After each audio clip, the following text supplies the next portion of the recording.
Hi, my name is Nada Ahmed, and I am your host for the Braving Innovation podcast. I am passionate about helping teams and leaders reach their strategic ambitions through innovation. I believe every company and team can bring new products and services to market and achieve immense success in creating sustainable and profitable business models. All you need is an inclusive innovation mindset, have access to proven tools and strategies, and a robust network of mentors to guide you. Through this podcast, I bring to you inspiring stories, tips, and strategies from leaders all around the world so that you can excel on your journey as an entrepreneur, innovation leader, and investor. Welcome to Braving Innovation. Today, I have the pleasure of hosting a conversation with a truly inspiring leader within the innovation space, Val Yonchev. He is the head of Red Hat Open Innovation Labs and Transformation Practice.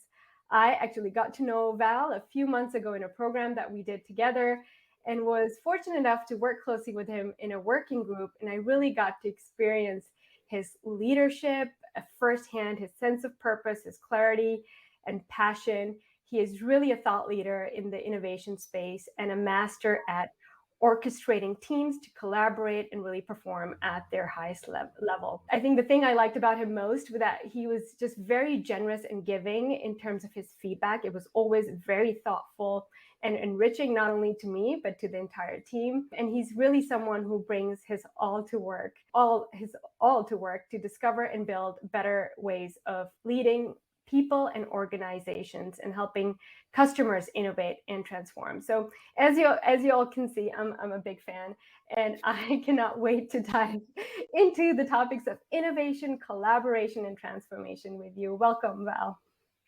Thanks for the kind words and the introduction, Nada. So here we have a tradition here at Braving Innovation. One of the first questions that we ask our guests is, tell us about a time when you had to be really brave and really overcome fear and go for something, do something, take a leap, or maybe not do something. That's a really revealing question, I guess, for many people. I think for maybe hopefully a lot of your listeners and viewers, it's probably something that they do quite often, potentially sometimes even every day. In my case, one thing that was really, really big, life-changing for both me and my family was when we decided to move house to Belgium a few years back. My first son was already born. He was a year and a half, and we had to leave an established life back in Bulgaria and take a leap of faith and jump to try something new in Belgium, where we currently live. That was about, I think, 17 years ago, more or less, maybe more. And so in the meantime, already a second son, and obviously things have worked out quite well, but it was a big jump in the unknown. Had you, up till that point, was that kind of the first time you moved, or had you lived most of your life in Bulgaria? I lived most of my life in Bulgaria. I was working internationally for a few years before the move. But yeah, we were kind of thinking about settling, and we even bought an apartment a few months before we made the decision to move. We still have that apartment, and we visit once a year to make sure it's still there. So what was it that you were scared about when you were moving? Well, it's everything, culture, change in work environment, completely new things, potentially starting new career paths. So it was everything you could be afraid of. And with a small child, it's even more complex. It's one thing if you're alone or if you're together with a partner. Mm-hmm. When you have a small child and you move to a country where you don't even speak the language, it's scary. Mm-hmm. Yeah, I can imagine. But you don't regret it? Not for a minute. I can't remember one of those decisions I took in a movement where I had to be brave that I regret. Yeah, and I guess it explains then why you are also in the innovation space, because it is also a space where it requires us to take some risks. It requires us to make a decision, even if we're scared, even if there's a lot of uncertainty. So you work at Red Hat, which is really a company that's taken open source and made it into a global phenomenon. It's really been a pioneer in this space, and I think really a pioneer in terms of innovation, in terms of making open source into a product from just being a project, and then a sustainable business where you have been quite profitable over the past couple of years. So I'd love to hear from you a little bit on the Red Hat journey, and then we can dive a little bit into your role as a head of Innovation Lab. Yeah, sure. So I think Red Hat is as you pointed out, unique in the sense that we were pioneers in finding a business model behind open source, out of the belief that open source is really the best way for innovating in technology, for driving technology forward, especially in places where humanity really needs it. And that belief has been driving the company for the past 27, 8 years, maybe it's already 29. I'm really bad with math, as you can see. That's why I left my career in accounting. So yeah, I think it is something that you cannot really take for granted. What open source was 20, 30 years ago is nothing like what it is today. And you have to constantly keep innovating, thinking about what's next, how we can combine open source together with new technologies, with new business domains in order for this business model to keep evolving. And we've been evolving the business model over time. It is still very much what it used to be, but it is evolving as subscriptions was something very strange back in the days where software was coming in the boxes and you had to pay a price. Then the birth of the cloud and software as a service made subscription the dominant business model in the technology business. And I'm convinced this is now evolving and we'll see some new business models around it. And you mentioned that sort of it's something that always needs to be evolved and changed. And now the cloud sort of phenomena is coming in. Everyone wants to move to the cloud. And what are you seeing with your customers who maybe have a lot of their infrastructure today that is on premise? And how does Red Hat, or them being maybe on a Red Hat system, allows them to maybe make that transition better? Yeah, Red Hat made a very conscious choice a few years ago. I think it was around 2010, 2011. Again, I might be mixing up the days, but we took a decision to expand our portfolio, to move outside of the operating systems. A lot of people would know Red Hat as the Linux company if they have not been following the development of the company. Today, we're very much looking to power the modern cloud. And what Red Hat technology allows you to do is have cloud native development, even if you're developing first into your own data center or on servers that you have hosted somewhere. And it allows you to seemingly migrate between the cloud and on-premise. So maybe getting into a bit of a technical talk, but it essentially allows you to have what we call hybrid cloud. Mm-hmm. So you could choose when it makes sense to run some of your applications in the cloud, when it makes sense to keep it in-house somewhere. So Red Hat has its own cloud services, kind of in competition with Microsoft and AWS? Not in competition with. So, Okay. So what we do is we provide the foundation technology on top of which developers can build really scalable applications. And they're available as a service in all of the big clouds. So you would find them in you could run OpenShift, which is one of the key cloud technologies of Red Hat. You could run it in Google Cloud. You can run it in Amazon. You could run it in Microsoft. There are dedicated managed cloud services around it. So you don't have to run it yourself. You can just consume it as a service in all of the big clouds. Yeah. So it's a service that you can run on any cloud. Yeah. And you wouldn't have kind of just Red Hat just for the cloud services itself, but it would be in collaboration with another cloud platform. Yes. So if you look at the modern technology space, there is no one technology to rule them all. There are technologies that are really foundational, and OpenShift as a Kubernetes distribution is one of those. But you really need to think about the whole ecosystem. You need to think about the full technology stack, that makes sense for your business. But ideally, it would also help you open the door to collaborate with other organizations, to build an ecosystem. Well, all companies exist in an ecosystem. So the more of your ecosystem can leverage the same technology stack or build together, collaborate on new products, the more successful and the bigger potential you have for growth in your own organization. And we see this with a lot of strategic players from our customer base. They're really looking at, how do I build this ecosystem where I can bring the collaboration and connect all of these otherwise dispersed partners that I have, so that we are becoming more intentional towards the market. And And then most of your product is still available for free since it's open source and people can develop on it. Is that true or? Well, all of the products we built Hmm. are built upstream, as we call it. So they're built in open source communities, and a lot of organizations are using the upstream version. The benefit of using Red Hat or the Red Hat backed productized version of those project is the stability and security that is being backed by the engineering teams of Red Hat. So we make sure that whatever you use in terms of open source is tested, verified, and stable. And if some vulnerability becomes a thing or is discovered, we always make sure that we patch it as soon as possible. And so far, we've been really, really fast. Hmm. And I'm assuming that's then how you've managed to build a sustainable business. That's the business model, is that you get the whole support system, not just developing an open source platform that are sort of unregulated.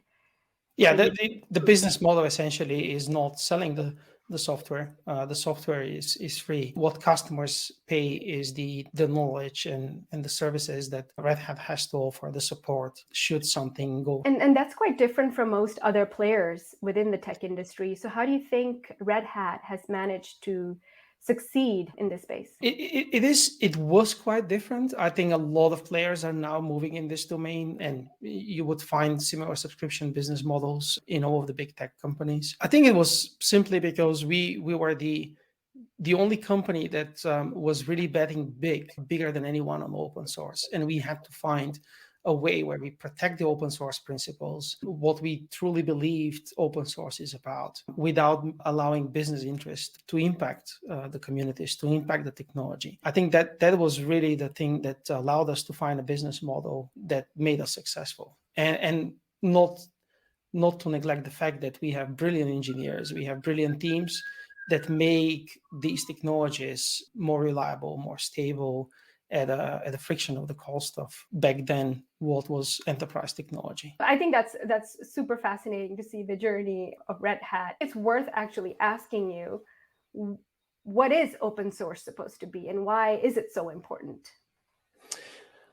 Wow, that's a question worth another full episode of your podcast, probably. But I think open source comes with a number of characteristics. I'm not going to dive into the details of all of them, but the transparency and inclusivity are really important things for us, for people who really believe and live open source. It allows everyone to contribute. Even if you're not a developer, you can contribute with providing feedback, and that is probably one of the few places. I would say even politics is not as democratic as open source is nowadays. Even in politics, you cannot do everything you're allowed to do in open source communities. That kind of self-regulating environment, everybody has a voice, everybody can be heard, is something I think a lot of our organizations and society in general can benefit from if we have more of it. Unfortunately, lately we see a lot more of the opposite surrounding us. Exactly. And I think what you speak to is really in the spirit of Red Hat in terms of collaboration.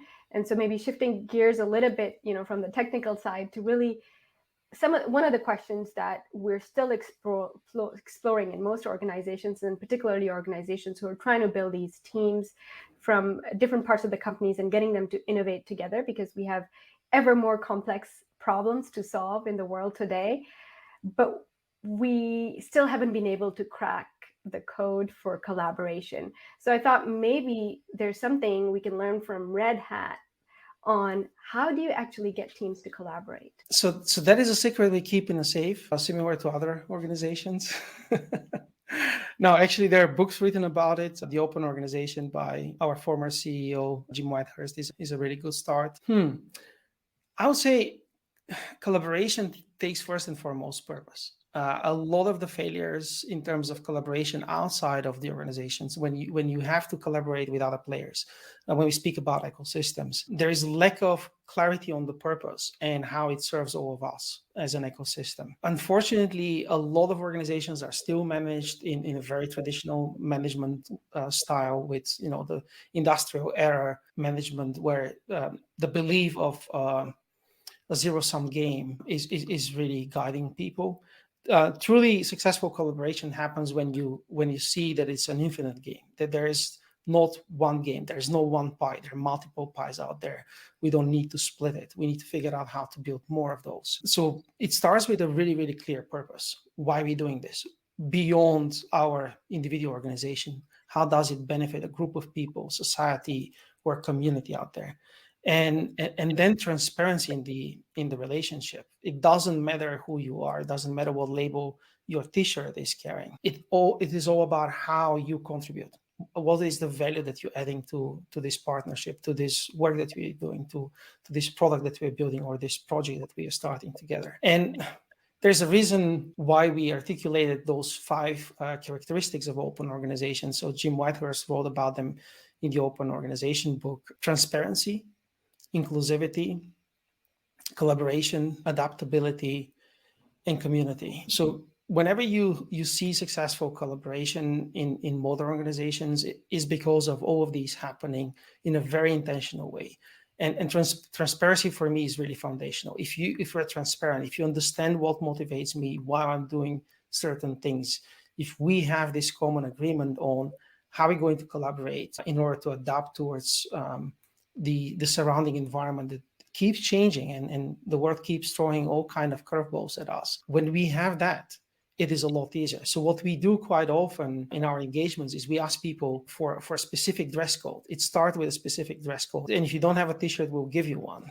But we don't want in any way anyone to stand out of the group because everybody is as good as his or her contributions and the value they're adding to the team. Yeah, that's super powerful. And actually, I was at a conference last week where, it was a startup conference called the Startup Extreme here in Norway.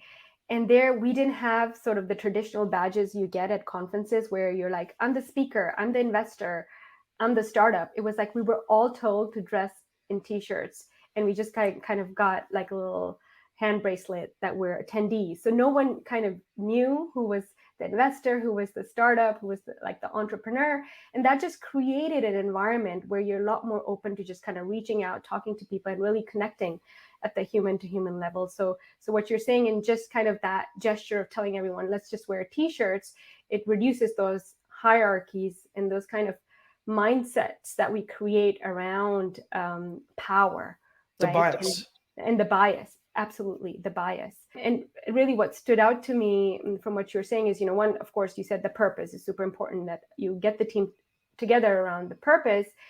And then secondly, around this infinite game. And I think that's really a big mind shift for most companies and more teams, because in the industrial era, we've been driven by competition and one-upping each other. And that's how our metric systems are based. That's how we're rewarded. So how do we actually create that shift in the companies? I know you've managed to do it in Red Hat because it's really been with you from the beginning. But for established enterprises today who don't have that mindset and who perhaps come from a very industrial background, how do you get them to adopt this mindset? I wish I had a formula because I'm pretty sure the world needs it. We really don't. We really don't have a formula about it. It's all about adopting a servant leader approach at an organizational level. So in the agile community, servant leadership is a thing. I think it's about we elevate it at the organizational level. How does your organization serve the society, the ecosystem in which you are? How do you help everybody get better? All of those organizations that depend on you, or organizations you work with, your partners, your suppliers, and your customers, how do you help them make progress, become a better version of themselves, as people in the UX community would say, or in the jobs to be done? Only then we would actually find this win-win environment that is the infinite game. And we're creating new markets, we're creating new ideas that are opening a completely different future for all of us. Yeah, no, that's exactly what we need in the world today. I see there's someone who's put a link to the book that you suggested on open organization. If anyone has any more questions, please feel free to ask in the chat. So my next question was around, you said serving the ecosystems and creating this mindset of we're not doing something just so that one of us could benefit, but the whole ecosystem could benefit. And that there'll be bigger gains for us as a whole. And I can imagine that kind of thinking also requires a very deep level of trust. And I think Absolutely. that's what it boils down to in the end. Absolutely. Absolutely. And trust is something very, very different when you get outside of the personal level. So when you get on the organizational level, building trust between organizations, well, at the end, it does lay on the trust between individuals, between people. But because of how big our organizations are nowadays, you cannot really work in an environment where only two people or a group of people on both sides in both organizations trust each other. It's a matter of building a completely new way of trusting organizations. Japanese, I forgot the Japanese term, but there is for quite a while, and it's now growing in popularity in the Western world, there's a new form of contracts, which I think there was a good Harvard Business Review article on relational contracts. And they're not written in legal language. They're not written on sheets of paper. You start with Post-its and on the whiteboard, simply looking for how are we going to get better, all of us included here, what kind of progress we're looking to make and how we're going to get there. And then establishing all of the principles that will help you make decisions. And when you have that clarity on what is in it for us, what's the common purpose, what are the principles that will guide us in decisions that we cannot envision we may need to make. But as long as we respect those principles, we continue to move ahead aligned. That creates this organizational trust. And unfortunately still not very popular. It's gaining popularity, but a lot of organizations, when we work together, they look at it a bit strange. And when we start formulating contracts in terms of outcomes, it's also very sensitive and very strange for people at first, because they cannot accept that you can commit on helping them make progress, build a new capability, or achieve a particular outcome without specifying, oh, it's going to be 15 screens and 3 green buttons and all of these other specs, which naturally we don't know what it would be. So it's doing kind of this in-person post-it exercise with them.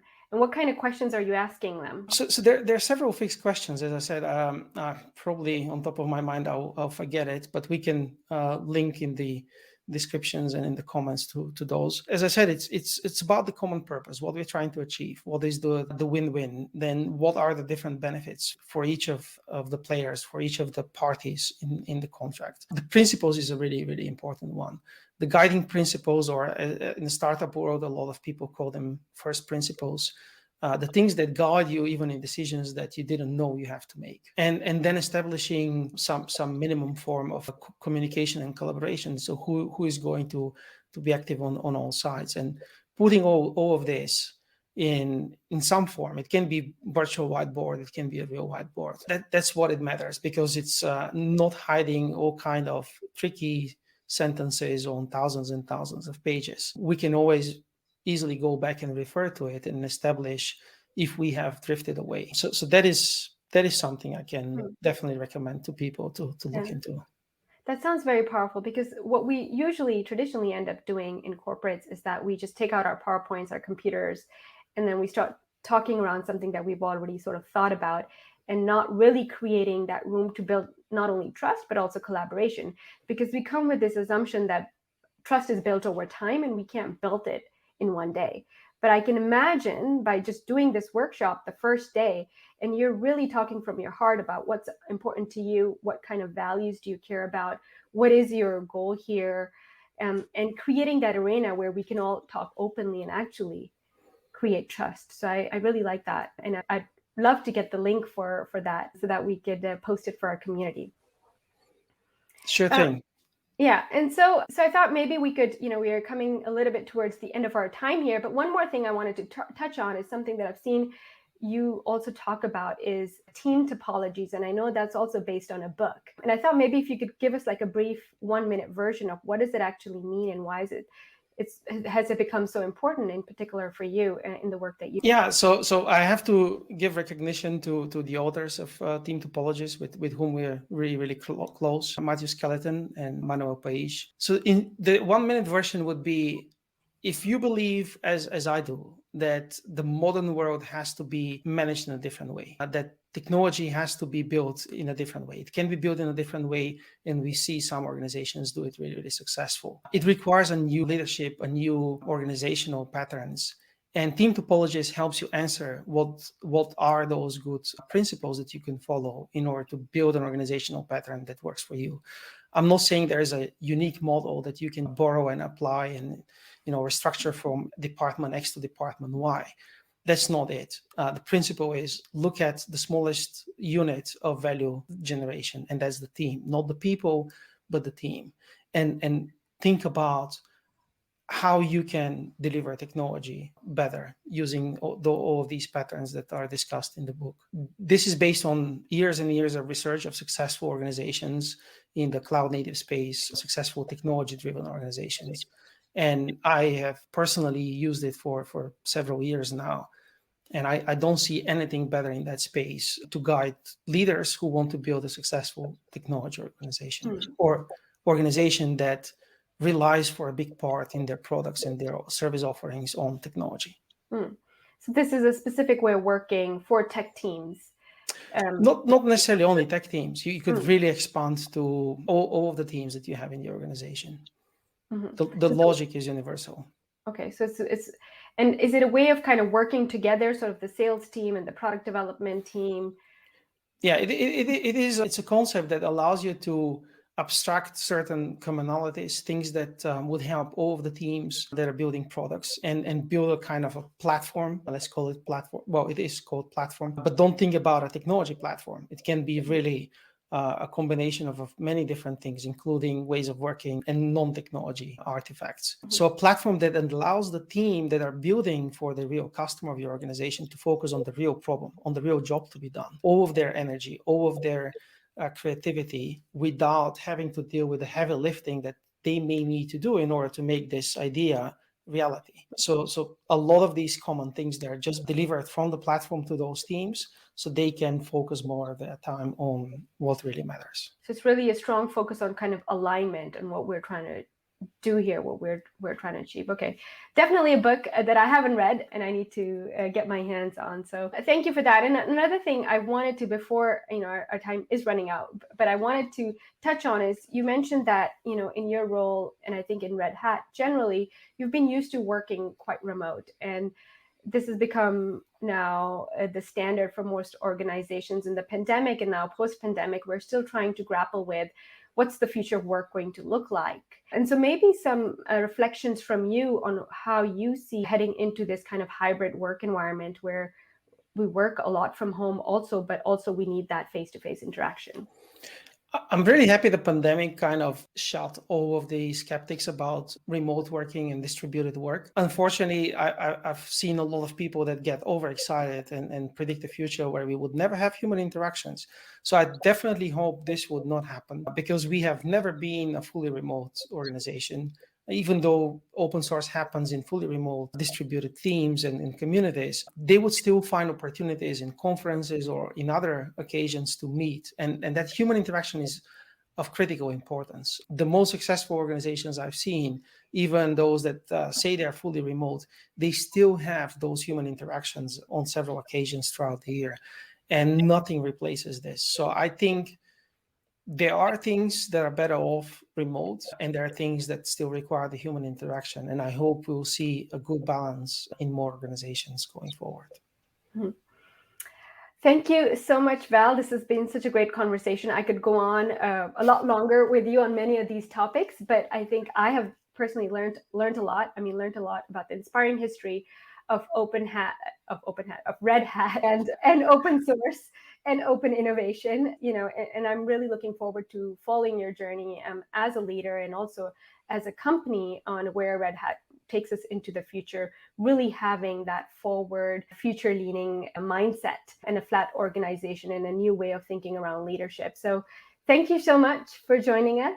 And if anyone wants to get in touch with you, they can connect with you on LinkedIn. And please for those of you watching the recording, feel free to post any questions that you have here. And either I or Val will try to get back to you on them. For sure. Thank you again for watching. Thank you, Nada. It's always a joy talking to you. Thank you for listening to the Braving Innovation podcast. If you enjoyed this episode, do hit subscribe so you do not miss any of our future episodes. Don't forget to leave us a review and share this podcast with others who might find it valuable. Thank you.